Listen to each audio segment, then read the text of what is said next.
Hi there.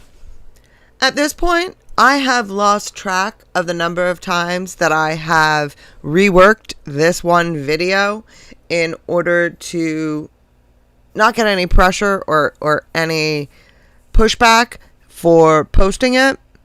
And I've edited and cut it, and I don't even know what the heck it says anymore. But the edits, this could be a little choppy, and if it is, I'm telling you, it's because I originally made this video in December, and for reasons I think you can probably understand, it's been a bit of a back and forth. So please excuse any repetition or, kind of jumpiness. It's because it's been redone so many times. Due to the way events have played out recently, you'll see. So what I'm going to do today, and it's important that you know that it was made in December because some of it is already outdated.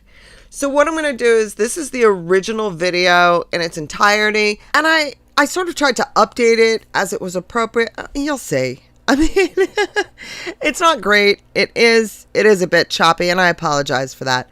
Just kind of go with me on this. You'll see. I mean, the information is really the important thing, and that's all there. Hi there. So as we started getting closer to the end of the year, I thought about doing one of those year in review videos. But I didn't really want to, because what I really want to focus on is just the last half of the year. And the reason I want to focus on this is because a lot of things that were kind of not making sense, a bunch of the pieces started to fit together. And so I wanted to focus on just how those pieces were connecting. Now, let me show you what I mean. Now, some of you may remember that it was in early September that I began what I eventually came to call my Apple Tree series. And what that was I was going to create 6 videos where I would look a video each of Thomas Markle Jr., Thomas Markle Sr., and Samantha, looking at their interviews that they did before, and then 3 videos of them after Harry and Meghan left the royal family. That was my original intention back when I had about 5,000 subs or so, and that was my plan for the Apple Tree series. It was going to be 6 videos, and that was it. But then things happened and that plan changed. As you can see, the 4th in the series, I published that on September 8th. Now, that was a very interesting weekend, shall we say. And since I have an IQ of 154 and he most likely has one of 54, if that, I don't think there's anything wrong with my powers of discernment, while there's clearly a lot wrong with his. And aside from anything else, he's a blasted liar and a gutless creep. Lady, please, would you check out and mention a certain YouTuber's videos by name, and I'm not going to mention the name, sorry, where she claims that the Markle family don't really exist, but it's a fictional family made up by the CIA, and that Meghan is actually a CIA agent whose mission was to secure, harry, and destroy the royal family. She claims that the Markles and her childhood friend are all in on this. I would imagine that's Nikki Pretty. By the way, I haven't seen any of this, and I don't intend to see it. And as everybody who is familiar with me knows, I don't look at YouTube deliberately to maintain my autonomy and not have my input, shall we say, distorted unintentionally by input, to be polite, that would be undesirable for anybody who really wishes to have a balanced, independent, and sensible and down-to-earth view of matters. Also, they're not going to be able to tell me anything that would add to any bit of my knowledge whatsoever. So they're not going to be able to tell me anything so they would be leading me down blind alleys, and I'm afraid I don't want to go down blind alleys. But anyway, let me continue with the question. I have to change something about the original material for copyright reasons. And I'm sorry, I just cannot listen to Lady C at regular speed. It just goes too slow. So that's why I've sped it up. But you notice here that she explains and gives context to her audience that it is Nikki Pretty that is being discussed as the friend, which understandable, you know, her audience might not know what it is, who it is that's being referred to. But my question is, if Lady C didn't watch the videos, how is it that she knew that it was Nikki Pretty that was being discussed? And if she didn't watch it, why is she taking someone else's report of what it says without ever watching it herself? And it's interesting because we're going to see that come up again later in October. She claims that Marcus and her childhood friend are all in on this, that all photos are photoshopped and fake. She even claims that you are also party to this! 2 exclamation marks. Absolutely. And look at this new piggy, flying all about the place. And while we're at this little piggy, which is very much like Pickles, let's do Mr. Pickles, which was crocheted for me by a very kind person. So, and this was also given to me. We have all these piggies flying everywhere. And they're not even going to put on their goggles because they should be shutting their eyes. And let's not forget our old stalwart, because this absolute gorgeous baby, we can't forget either. All my piggies flying all about the place. But let me continue, because there are times when levity is called for. I personally have gone through all of the Royal Grift's videos twice now, and never once have I seen the place where supposedly the Royal Grift is saying that Lady C is involved in a CIA plot about Meghan Markle. But if anybody should happen to find that, please do share it with me, because I would like to listen to it.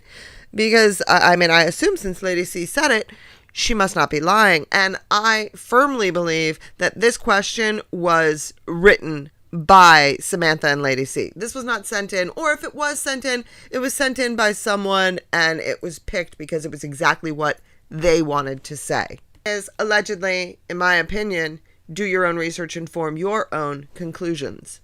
She even claims that you are also party to this. I would love to hear your take on this. It seems as if this particular YouTuber has totally taken leave of her senses. Well, I would be very, very sad to hear that anybody had taken leave of their senses. I'm going to make a point, actually, that is an important point to make, and would explain, hopefully, the innocent part of certain YouTubers coming up with what some people would regard as crazy theories and scenarios. If they don't have access, and very few people have access to accurate information, but they can see on a daily basis the evidence before their eyes that something isn't quite right, and that things aren't quite what they seem to be, and that there are wheels spinning within wheels. They are going to try to make sense of the obviously insensible, and without access to actual knowledge, and really without having possessed not only the access, but without also, because many... Here, Lady C is talking in circles, but what she is essentially saying is that her breeding and her degree from fashion school is giving her a better understanding of everything than, for example, the Royal Grift or the Duchess of Narsussex. Their actual degrees in educational topics, academic subjects, not fashion school. So what she's saying here is she is in a place to determine truth, knowledge, intelligence, etc. better than they are. Now this is going to come up again in a couple minutes, and it's going to upset you even more. Journalist has a little bit of access. Many members of staff have a little bit of information. But unless you are... I don't want to sound snobbish or grand, but the reality is, unless you are used to a certain sort of lifestyle and occupy, through an accident of birth usually, a certain sort of position and have a certain sort of understanding of the nuances of what it means to be privileged. And of course there are many degrees of privilege. The British royal family's degree of privilege is arguably one of the greatest degrees on earth. But well-bred people from old families with money, old money families, also are mini in that respect. As John Pringle used to say, he and people like him were mini princes in their own little kingdoms. And there is truth to that. Well, if you're not a mini prince, but you see that something that's very odd is going on, you can genuinely come to the wrong conclusion and get the wrong end of the stick.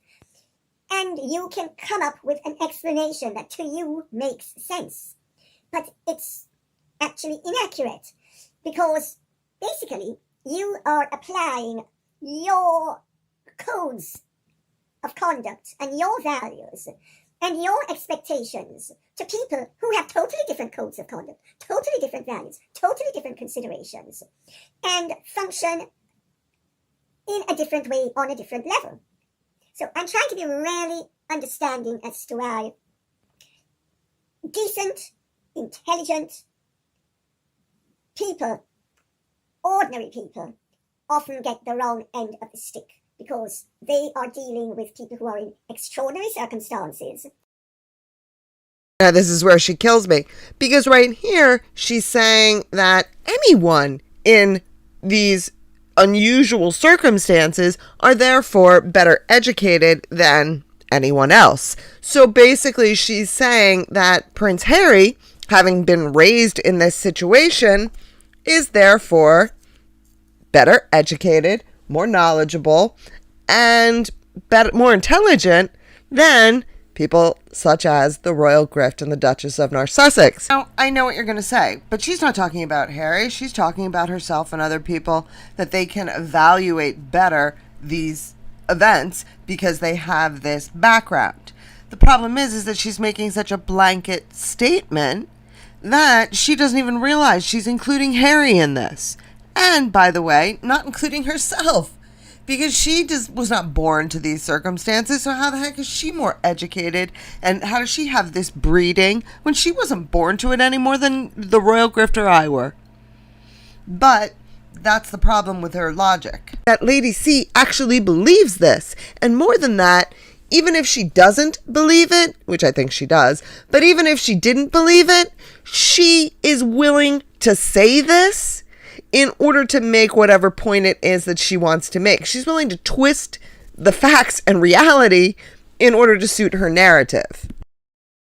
That they will never experience. They don't know the alienation. They don't know the isolation. They have different forms of alienation, different forms of isolation, different expectations, different values. So I want to qualify by making that point.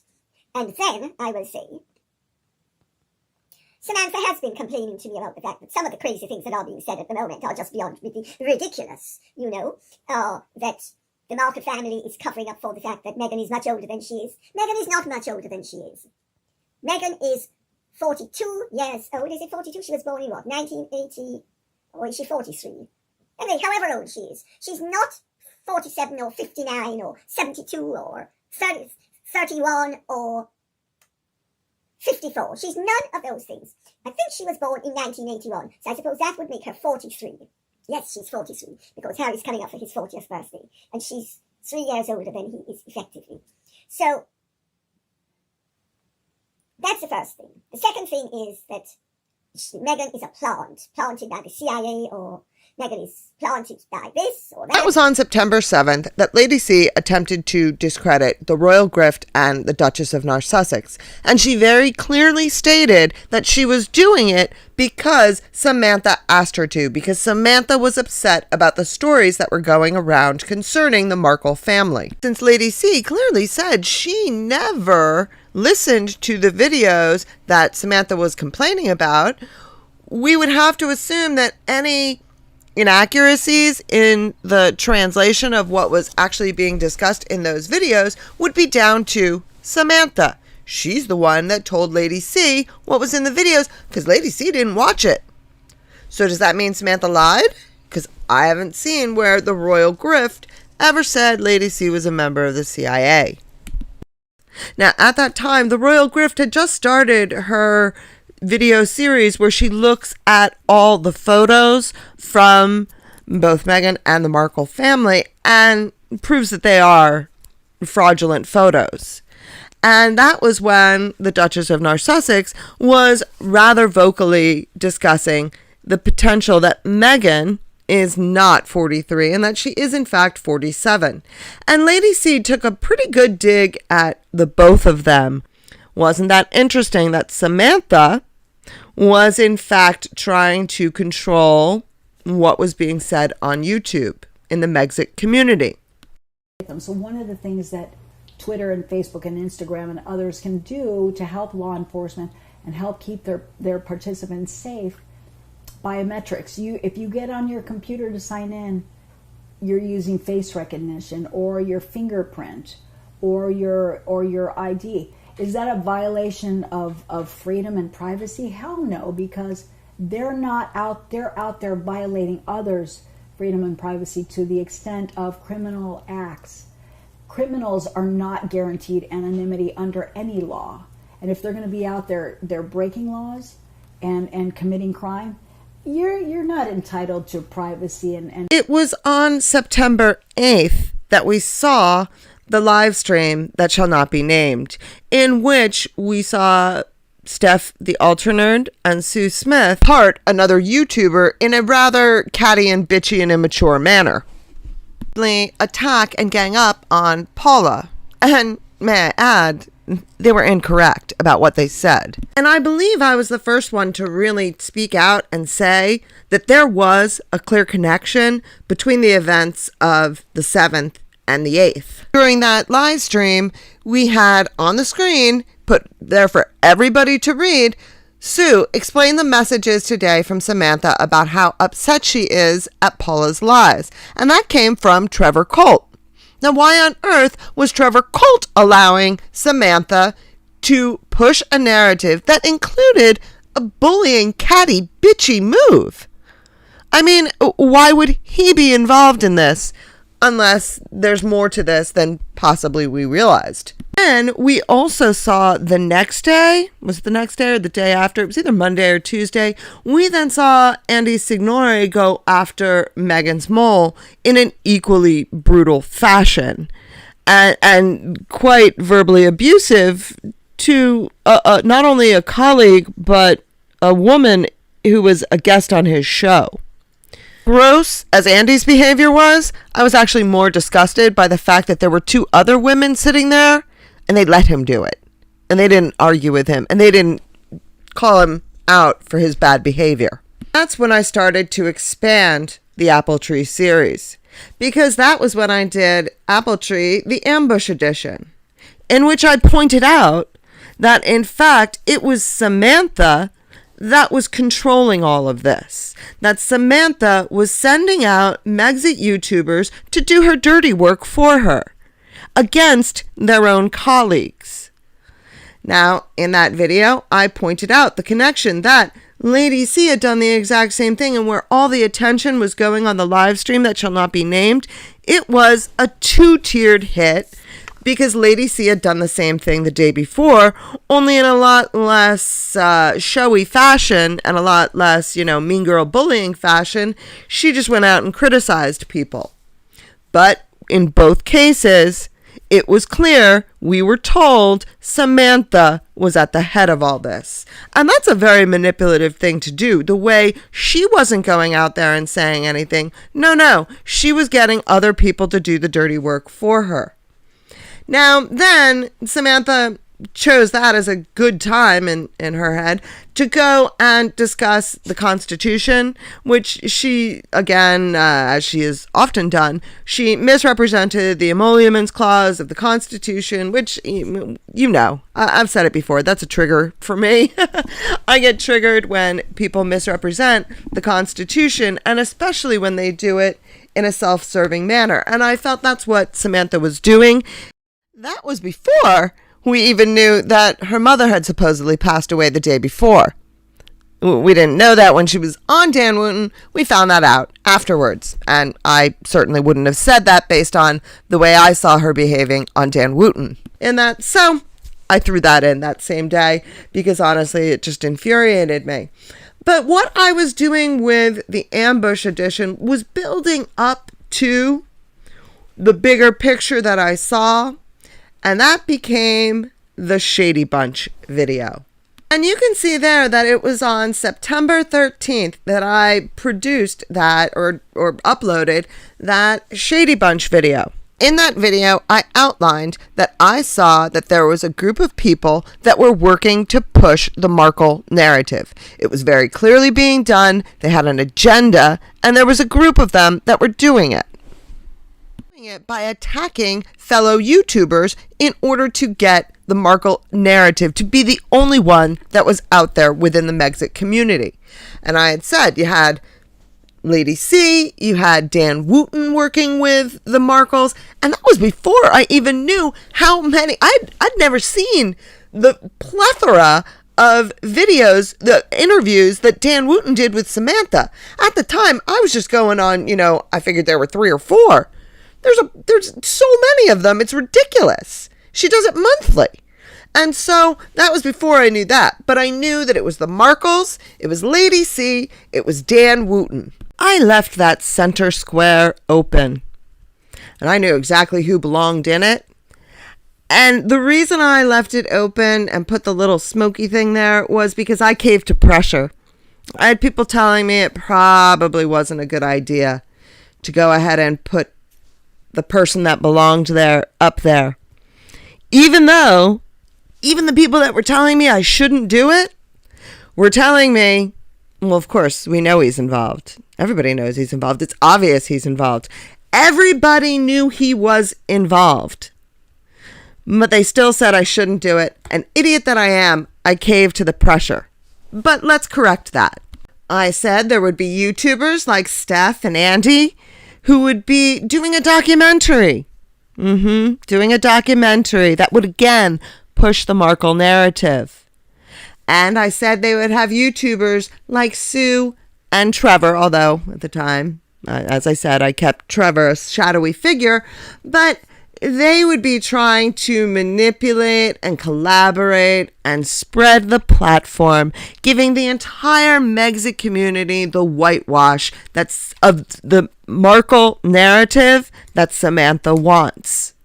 And that's what we see. My goodness, in the last month, I have seen more YouTubers talk about what a wonderful man Thomas Markle Sr. is and how horrible his daughter has been to him and how bad they feel for Samantha and Thomas Jr., that they have such a mean, nasty sister everywhere.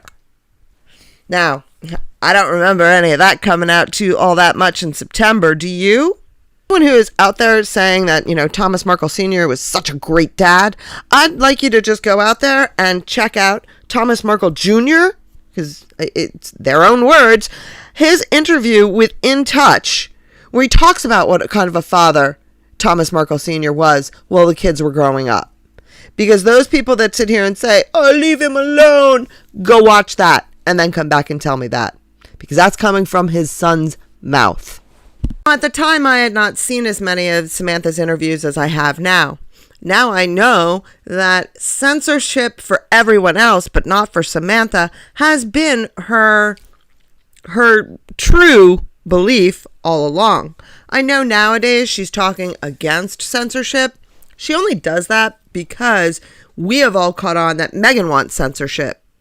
And so because Meghan is speaking towards censorship, Samantha will speak the opposite. She will always take the opposite tact.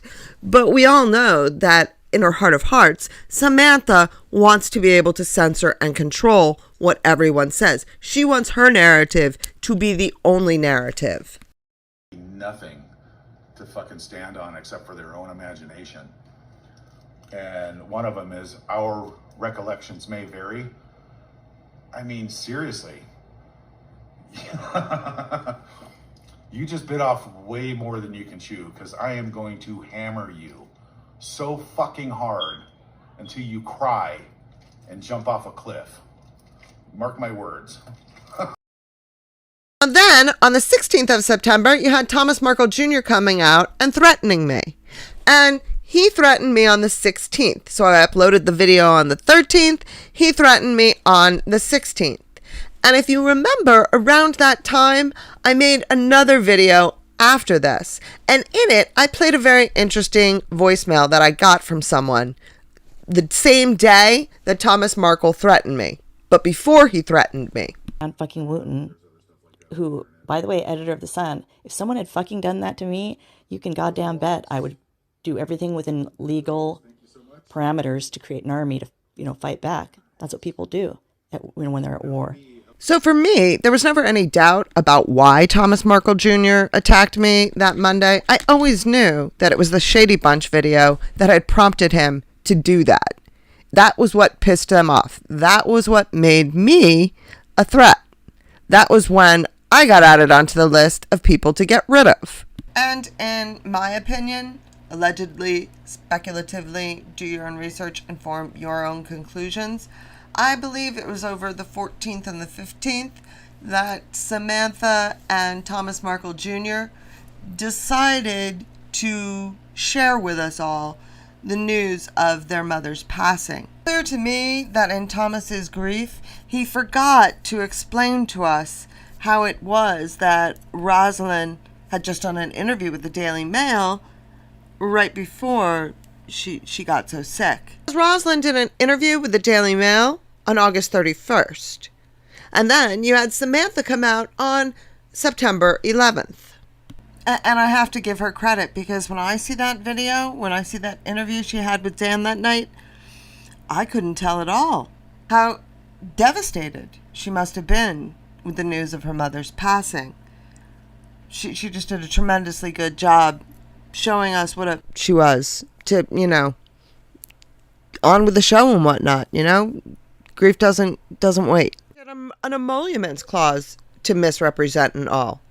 But, she went out there and trooper that she is, on with the show. You guys remember on October 12th, it was a big day, because Lady C apparently was wrapped up in a fraud. Yes, she had heard that some mysterious fraud was going on with the GoFundMes. And she was going to get to the bottom of that. And there were lawsuits and people were going to pay. Have we heard anything about any of that? No, we haven't. But you know what it did do? It did distract everybody from wondering just exactly why it was that Thomas Markle Sr. was getting a $50K, I think it was, GoFundMe for his 85th birthday or 80th birthday, whatever it is. Yeah. Especially considering the fact that according to the Markle family and Lady C, nobody in the Markle family lives past 80. Except for all of Thomas Markle Sr.'s older siblings. One who lived to 82 and the other one's still going at 84. But no, none of the Markle men survive past 80. But let's give them a GoFundMe. And because Lady C created that big hubbub and said, that's it, she's going to get to the bottom of this, we all stopped wondering why Thomas Markle Sr. got the GoFundMe in the first place, and why it is that Thomas Markle Jr. still has his own GoFundMe open, still accepting donations. I think the last donation was about a week ago. Still open and accepting donations. And all of this nonsense about the supposed fraud perpetrated against Lady C that we never heard another thing about, allegedly, in my opinion, I think that was just a cover. but you do your own research and form your own conclusions. But there were other things that were going on in the Megxit community. On October 15th, you had Leilani. Out of the blue, and completely uncharacteristically, I mean, I used to be a big fan of Leilani's, but out of the blue and very uncharacteristically, she accused Megan's Mole of being a racist. I mean, it was very bizarre. It was a complete exaggeration of a situation. It was completely read wrong. The situation was read wrong. And Leilani kind of really went off, and nothing about that really made a lot of sense. But again, it was just part of this kind of just general discontent, I guess is a good word, that seemed to be going through the Megxit community. And people were attacking people needlessly. It's worth noting that Leilani admitted in the end, I mean, I know they've all taken all those videos down and everything, but in the end, she admitted she never watched the original broadcast in which Megan's Mole was reading something. And Leilani then turned around and said Megan's Mole was saying the words in an article that she was reading. So she was accusing Megan's Mole of being a racist because of the words in the article. And she never went back and watched that original broadcast to see what it was that she was saying about Megan's Mole. Now, where did we see that? Oh, yeah, that's right. Lady C never actually watched the videos.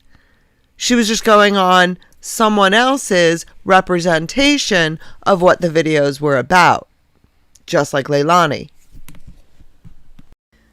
Then you had, on October 17th, POV attacking the royal grift. And this, something about this still seems off. I mean, POV went a little haywire on his whole thing.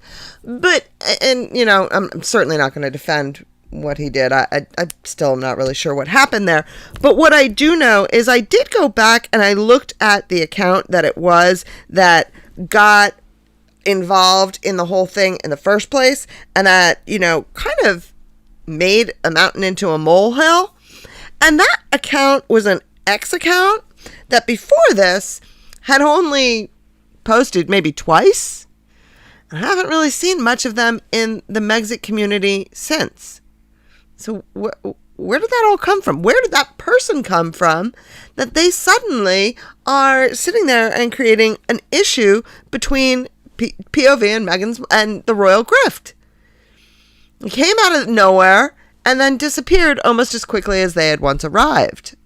I can add even more to this. This is a little addendum I'm going to add in, because since this video first ran in my members section, guess who suddenly is replying to all my tweets and making sure that they are still a presence in the Megxit community? It's that same account that was the one that started all that ruckus. And I know for a fact, based on the fact that they have been posting private threads, my member threads, I know that the Markles are in my member section. They have a membership. And they have been watching all my videos, which is also why I was pressured initially to not release this video. And after that, after this video posted in my members section, guess who was suddenly replying to all my comments to prove that they've been there all along? Yeah, right. And let's be clear, it is the Markles that are in my members section, copying and pasting member threads, posting private communications. Ironically, they attempted to debunk the theory that people were posting private communications by posting more private communications. I almost feel bad for them and kind of hope someone saves them from their own stupidity. So at that point, that's when I really started to pay attention to all the things that were happening. And to keep going with the story, you get to December 28th when you hear from Steph on a live stream that, in fact, they are doing a documentary just like I said that they would be. And the documentary, it was, from what I understand, this had been announced before the 28th of December, but I'm just saying that now because I just heard it the other day. It could have been revealed sooner, but that's the day I heard Steph talking about it, so that's just why I'm using that date. Because I don't watch either of them and really don't have any interest in finding out what they're up to. But I was watching YouTubers that I do enjoy, and lo and behold, Steph was on there telling us everything she knows because she's the expert on everything. And amongst the things that she said was that, in fact, they do have this video that they say they've been working on for years. Years, they say. Wow. They've been working on it for years. So it's going to have a bunch of important Megxit personalities like Lady C, Dan Wooten, Steph, Andy from Popcorn Planet or Palace or whatever it is this week, and of course Trevor Colt. All these people that are experts, and all these people who are also part of that shady bunch that I named a few months earlier. You had Paula, the Royal Grift, the Duchess of North Sussex, and Meghan's Mole. Throw in POV and eventually me. I think also the Daily Empress. I mean, I by no means do I think that they were the sole people that they were looking for. Those were just the big four that they wanted to silence, because those were the big four that had respect and credibility and that people enjoyed listening to, that were speaking out against the Markle narrative. Thomas Markle added me to the list and attacked me because I made all these connections in September and predicted everything that the Markle family wanted to do. So what did they need to do? They needed to silence me, even though I only had 5. I don't even know how many subs I had at the time. 5 or 6, something like that. But whatever it was, they needed to silence me then, because God forbid anybody listen to me. And even I didn't know how spot on right I was, because I was just looking at it as this is what they could be setting up. Well, now 4 months later, I can say that is exactly what they set up. And that's exactly what they were setting out to do. So that's why the unimportant YouTube channel was the one that got the death threats. And I don't think that this is all that's going on. I actually think there's a lot more going on. And I have evidence for a lot of it. But I'm still putting it together. I mean, it took me 4 months to put this all together. But I also remember the Duchess of North Sussex, sometime May or June, she had done a great video talking about the ways that YouTube shadow bans and affects different creators so that they don't grow beyond a certain level. And I know the Royal Grift has been at like 111,000 subs for like almost a year now. But this was before it was that long. But what she was saying was that they can affect different creators in different ways. So as the Royal Grift, they might let her gain subs, but they weren't going to let her gain views. With the Duchess of North Sussex, it was the opposite. She couldn't gain subs, but she could gain views. And again, that was before the Royal Grift. They kind of put the cap on her and haven't let her grow any further.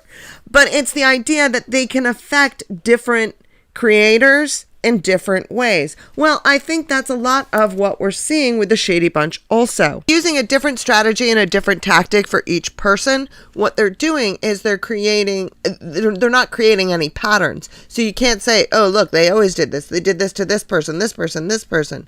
No, they do it differently for each person so that there isn't a pattern, so it's harder to see what they're doing. It's almost like that would be a military strategy. With the Royal Grift, it was a direct hit from Lady C. With Paula, it was a direct hit from Sue and Steph. With Molly, it was Leilani attacking. With other people, I think they are using other methods to get to creators, whether through their mods or through their subs. They're doing other things to other people still behind the scenes, but they're not working any better than any of the rest of it did. Because at the end of the day, they're still pushing a story that isn't true. And I think that, unfortunately, they're going to take a lot of people down with them when the story ends up ending. Because when you've sold out your credibility to, the highest bidder, well, what are you going to do when the highest bidder is gone? I don't know how this is going to keep playing out. I don't know if it's going to end, well. I don't know what necessarily the next step is. I have a few guesses. But, I mean, at this point, we've seen the pieces completely connect. And from what I had said in September, it was pretty much spot on in the way it's played out so far. But these are just my guesses and my suppositions and my, conclusions. You need to do your own research and form your own conclusions. But let me know what you think. Please put your thoughts down in the comments. I'm wishing everybody a very happy new year. And I hope you have a great day filled with love, laughter, and of course, dancing. So that was the video that I made in December. And as you can see, some of it is now outdated, but those are the things. And there were like 2 or 3 bits and pieces that I cut just because they were things that ended up being kind of irrelevant. And it wasn't anything that was incorrect or anything. It was just things that at the time I thought might have been significant, but the way things have played out, I've realized, no, they aren't. But I did want to leave this in its original state, just so that you could see, because now as things have continued to play out, it kind of proved the point in and of itself, is that this was so far, and now in the last 2 weeks we've certainly had more to add to it. If you've been paying attention, you can watch Thomas Markle Jr. spiral toxically in real time. And who became his moderator? I mean, there's just too many things that they're not adding up in any way that's good for them. Not for us, not for me. I'm doing fine. I was spot on. And that's the problem. And it's important to note, they did not want me to post this video. There was a lot of like I said, I've redone this video about 4 times. What was it about it that they didn't like? Because most of it, I'd said in September. So what was the problem now? Why is it something so much worse now?